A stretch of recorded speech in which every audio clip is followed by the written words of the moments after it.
Some people's ಏನು ಮಾಡ್ತಾರೆ ಅಂದರೆ ಜಿಂಜರ್ ಗಾರ್ಲಿಕ್ ಪೇಸ್ಟನ್ನ ಸ್ಕಿನ್ಗೆ ಅಪ್ಲೈ ಮಾಡೋಕ್ಕೆ ಮತ್ತು ಹೇರ್ಸ್ಗೆ ಅಪ್ಲೈ ಮಾಡೋಕ್ಕೆ ಟ್ರೈ ಮಾಡ್ತಾರೆ. ಸೊ ಅದನ್ನು ಯೂಸ್ ಮಾಡಬಾರ್ದು. ಜಿಂಜರ್ ಆ್ಯಂಡ್ ಗಾರ್ಲಿಕ್ ಅಪ್ಲೈ ಮಾಡಿದ್ರೆ ಸ್ಕಿನ್ ಇರಿಟೇಷನ್ ಆಗುತ್ತೆ, ಸ್ಕಿನ್ ಇನ್ಫೆಕ್ಷನ್ ಆಗುತ್ತೆ. So ginger garlic paste use ಮಾಡಬಾರ್ದು. ಹೋಮ್ ಮೇಡ್ ರೆಮಿಡೀಸಲ್ಲಿ ಯಾವ್ದು ಯೂಸ್ ಮಾಡಬೇಕು ಅಂದರೆ milk and milk products. Milk direct apply ಮಾಡ್ಬೋದು. ಪಿಂಪಲ್ ಮತ್ತು ಪೋರ್ಸ್ ಇದ್ದರೆ ಅದು ಕಮ್ಮಿ ಮಾಡುತ್ತೆ. ಪಿಗ್ಮೆಂಟೇಷನ್ ಪ್ರಾಬ್ಲಮ್ ಇದ್ದರೆ ಸ್ಕಿನ್ನಲ್ಲಿ ಅದು ಕಮ್ಮಿ ಮಾಡುತ್ತೆ. ಸೊ ಮಿಲ್ಕ್ ಡೈರೆಕ್ಟಾಗೂ ಅಪ್ಲೈ ಮಾಡ್ಬೋದು. ಮಿಲ್ಕ್ ಕ್ರೀಮ್ಸ್ ಸಿಗುತ್ತಲ್ಲ, ಮಿಲ್ಕ್ ಕ್ರೀಮ್ ಬರುತ್ತಲ್ಲ, ಕೆನೆ ಅಥವಾ ಮಿಲ್ಕ್ ಕ್ರೀಮ್ಸ್ ಪ್ರಾಡಕ್ಟ್ಸ್ ಪರ್ಚೇಸ್ ಮಾಡಿದ್ರೆ ಅದು ಅಪ್ಲೈ ಮಾಡ್ಕೋಬೋದು, ಏನೂ ತೊಂದರೆ ಇಲ್ಲ. ಸಮ್ ಪೀಪಲ್ ಏನು ಮಾಡ್ತಾರೆ, ಈಗ ಪಾರ್ಲರ್ಗಳಲ್ಲೆಲ್ಲ ಕೆಲವು ಪಾರ್ಲರ್ಸ್ಗಳಲ್ಲೆಲ್ಲ ನಾನು ನೋಡಿದ್ದೀನಿ ಆ ಇನ್ಫಾರ್ಮೇಷನ್ ಸ್ಪ್ರೆಡ್ ಮಾಡೋದು. ಹೇರ್ ಲಾಸ್ ಆಗಿದೆ ಅಂದರೆ ನನಗೂ ಹೇಳಿದರು ಆನಿಯನ್ ಜ್ಯೂಸ್ ಅಪ್ಲೈ ಮಾಡ್ಕೊಳ್ಳಿ ಅಂತ.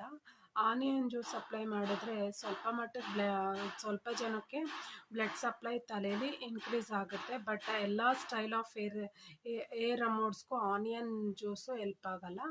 ಆನಿಯನ್ ಜ್ಯೂಸ್ ಹಾಕೋದ್ರಿಂದ ಹೇರ್ ಇನ್ಫೆಕ್ಷನ್ ಆಗುತ್ತೆ ಮತ್ತು ಸ್ಕ್ಯಾಲ್ಪ್ ಡಿಫಿಕಲ್ಟೀಸ್ ಆಗುತ್ತೆ. ಸೊ ಸಲ್ಫೈಟಿಂದ ತುಂಬ ಡಿಸ್ಟರ್ಬ್ ಆಗುತ್ತೆ, ಹೇರ್ ಅಲರ್ಜೀಸು ಮತ್ತು ಏನಾದರೂ ಇನ್ಫೆಕ್ಷನ್ ಆಗುತ್ತೆ.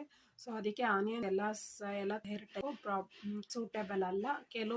ಕೆಲವ್ರಿಗೆ ಅದೇ ಬ್ಲಡ್ ಸರ್ಕ್ಯುಲೇಷನ್ ಇಂಪ್ರೂವ್ ಆಗುತ್ತೆ, ಬಟ್ ಅಷ್ಟೊಂದು ಎಲ್ಲರಿಗೂ ಹೆಲ್ಪ್ ಆಗದೆ ಇರೋ ಅಂಥದ್ದು ಆನಿಯನ್ ಜ್ಯೂಸ್ ರೆಮಿಡೀಸು.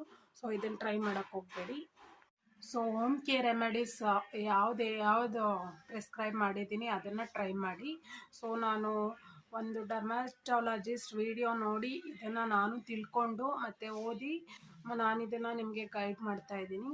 ಸೊ ಇದನ್ನು ಫಾಲೋ ಮಾಡೋಕ್ಕೆ ಟ್ರೈ ಮಾಡಿ. ನೀವೇ ಹೋಮ್ ಕೇರ್ ರೆಮಿಡೀಸ್ ಮಾಡಿಕೊಂಡು ಡಿಫಿಕಲ್ಟೀಸ್ ಸಿಗಾಕ್ಕೋಬೇಡಿ. ಸೊ ಹೋಮ್ ಕೇರ್ ರೆಮಿಡೀಸ್ ಯಾವ್ದು ಮಾಡಬೇಕು ಯಾವ್ದು ಮಾಡಬಾರ್ದು, ಸ್ಕಿನ್ ಆ್ಯಂಡ್ ಹೇರ್ ಟ್ಯೂನ್ಸ್ಗೆ ರಿಲೇಟೆಡ್ ವಿಡಿಯೋ ಇದಾಗಿತ್ತು.